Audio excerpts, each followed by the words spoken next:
Hello everyone, welcome back to the channel. आज हम पढ़ेंगे क्लास 12th बिजनेस स्टडीज़ का चैप्टर नंबर 3, जिसके अंदर हम इन टॉपिक्स को कवर करेंगे। Meaning of business environment, features of business environment और इम्पोर्टेंस क्या है बिजनेस इन्वायरमेंट की, इन टॉपिक्स को पढ़ेंगे। So let's start. तो सबसे पहले हम जानते हैं कि बिजनेस इन्वायरमेंट होता क्या है। बिजनेस अकेला किसी जगह पे काम नहीं कर सकता, वो किसी ना किसी इन्वायरमेंट में ऑपरेट करता है जहाँ रेगुलरली चेंज होते रहते हैं। मैनेजर पहले बिजनेस इन्वायरमेंट को स्टडी करता है और उसे समझने की कोशिश करता है ताकि वो करेक्ट डिसीजन ले सके, रिस्क कम हो और वो नई नई अपॉर्चुनिटीज़ का एडवांटेज ले सके, उनका फ़ायदा उठा सके।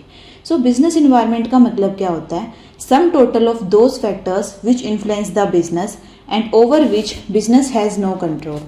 ये वो फैक्टर होते हैं जो बिज़नेस को अफेक्ट करते हैं और जिसके ऊपर बिज़नेस का कोई भी कंट्रोल नहीं होता।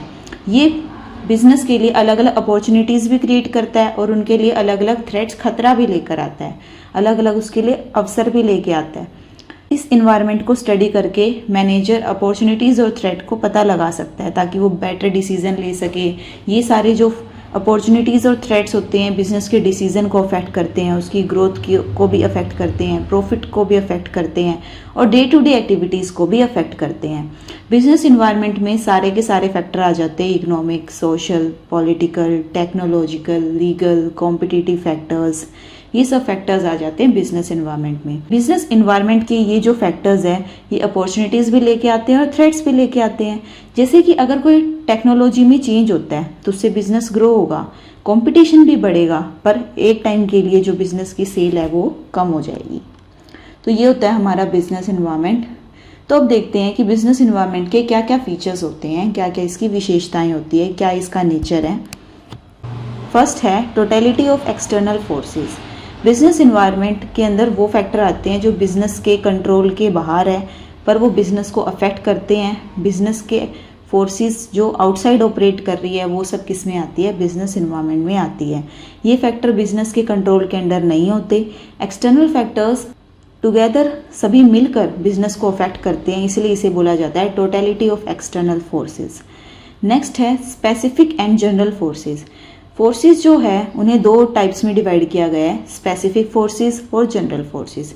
स्पेसिफिक फोर्सेस कौन सी फोर्सेस होती है? जो किसी पर्टिकुलर फर्म या पर्टिकुलर इंडस्ट्री को ही अफेक्ट करती है, जैसे कि कस्टमर्स हो गए, सप्लायर्स हो गए, कॉम्पिटिटर हो गए, इन्वेस्टर हो गए, क्योंकि ये हर एक फर्म, हर एक इंडस्ट्री के अलग अलग होते हैं। तो उनमें कुछ चेंज आएगा तो ये किसी पर्टिकुलर फर्म या पर्टिकुलर इंडस्ट्री को ही अफेक्ट करेगा। दूसरी जो फोर्सेस होती है वो होती है जनरल फोर्सेस।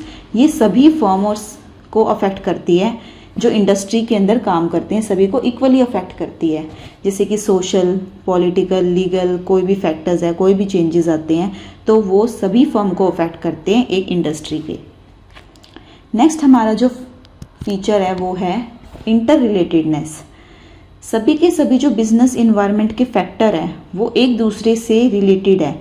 जैसे कि मान लो कि गवर्नमेंट एक्सपोर्ट इंपोर्ट पॉलिसी में चेंज लेके आती है तो इससे पॉलिटिकल चेंजेस भी कुछ ना कुछ इकोनॉमी के अंदर आएंगे, तो एक फैक्टर ही दूसरे फैक्टर को अफेक्ट करता है। सारे के सारे फैक्टर एक दूसरे से इंटर रिलेटेड है।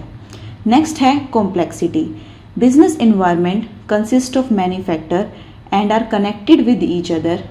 सभी के सभी जो फैक्टर है वो एक दूसरे से कनेक्टेड है, इंटर रिलेटेड है, हमने अभी अभी पढ़ा। तो इसी इंटर रिलेटेडनेस के कारण ये जो बिजनेस इन्वायरमेंट है इसको समझना, इसको अच्छे से हर एक फैक्टर को समझना कि वो क्या इफेक्ट डालेगा बिजनेस पर, उसे समझना बहुत ज़्यादा मुश्किल है, कॉम्प्लेक्स है। नेक्स्ट हमारा जो फीचर है वो है relativity. Business environment place to place, country to country vary करता है। लोकल कंडीशंस अलग अलग होती है, हर एक बिजनेस की हर एक जगह पे अलग अलग होती है। नेक्स्ट है dynamic feature. Business environment change होता रहता है कॉन्टिन्यूसली, कोई भी फैक्टर जो है वो सेम नहीं रहता, ओवर द टाइम चेंज होता रहता है। इसीलिए बोला जाता है कि बिजनेस का जो इन्वायरमेंट है वो क्या है? डायनेमिक होता है, वो बार बार चेंज होता रहता है, कुछ भी स्टैटिक नहीं रहता। नेक्स्ट हमारा जो फीचर है वो है अनसर्टेनिटी।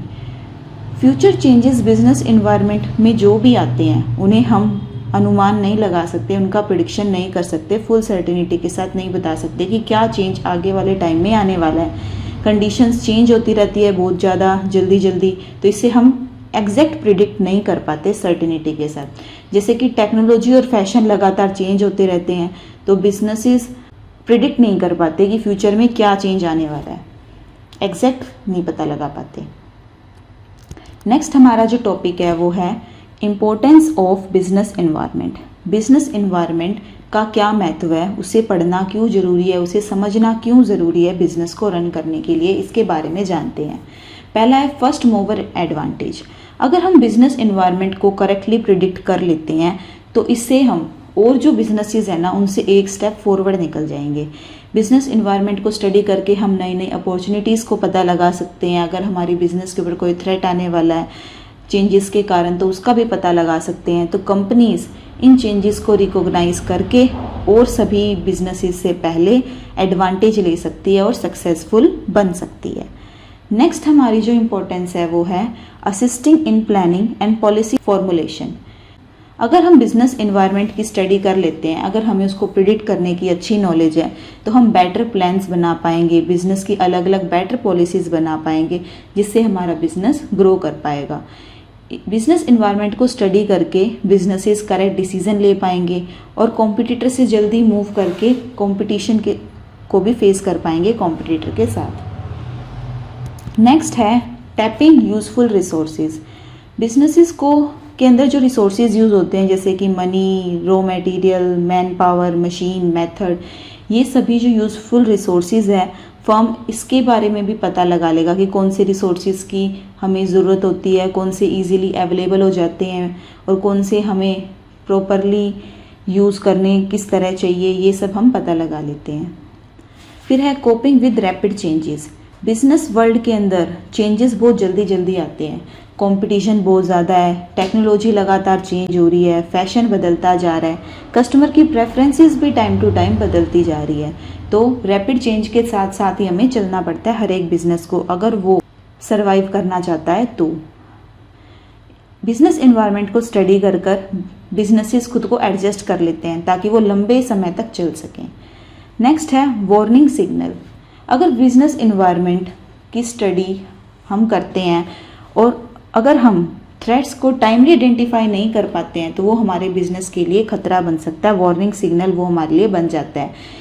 इसीलिए बिजनेस एनवायरनमेंट को स्टडी करना ज़रूरी है ताकि हम टाइमली एक्शन ले सकें और रिस्क को कम कर सकें। नेक्स्ट है improvement in performance. Business environment को स्टडी करके ऑर्गेनाइजेशन अपनी परफॉर्मेंस को बेटर कर सकती है।